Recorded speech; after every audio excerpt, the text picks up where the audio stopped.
शहर के इलाके राय दुर्गम में रोनुमा सड़क हादसे में बीटेक की तालिबा हलाक हो गई, जबकि उसका साथी शदीद जख्मी बताया गया है। यह हादसा उस वक्त पेश आया जब तेज रफ्तार गाड़ी ने उसकी मोटरसाइकिल को पीछे से टक्कर दे दी। तफसीलात के मुताबिक शिवानी नामी 21 साला तालिबा जो गंडीपेट में CBIT इंजीनियरिंग कॉलेज में बीटेक के आखिरी साल की तालिबा थी। शिवानी ने अपने साबिका स्कूल के तलबा के इजलास में शिरकत की और कुकटपल्ली पहुंची और अपने दोस्त वेंकट रेड्डी को फ़ोन किया।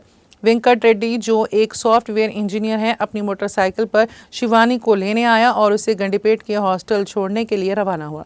रात तकरीबन 1:30 बजे नानकराम गुड़ा आउटर रिंग रोड के सर्विस रोड पर उनकी मोटरसाइकिल को एक तेज रफ्तार स्क्वाडा कार ने पीछे से टक्कर दे दी। हादसे के नतीजे में दोनों सड़क पर गिर गए और शदीद जख्मी हो गए। रायदुर्गम पुलिस मौके पर पहुंची और दोनों को कोंडापुर के हॉस्पिटल मुंतकिल किया, जहां लड़की की मौत हो गई। पुलिस ने कार ड्राइवर श्री कालेश को गिरफ्तार कर लिया और इस पर ड्राइविंग के दौरान गफलत का इल्जाम है। ड्राइवर पर ड्रिंक एंड ड्राइव का भी शुबा है।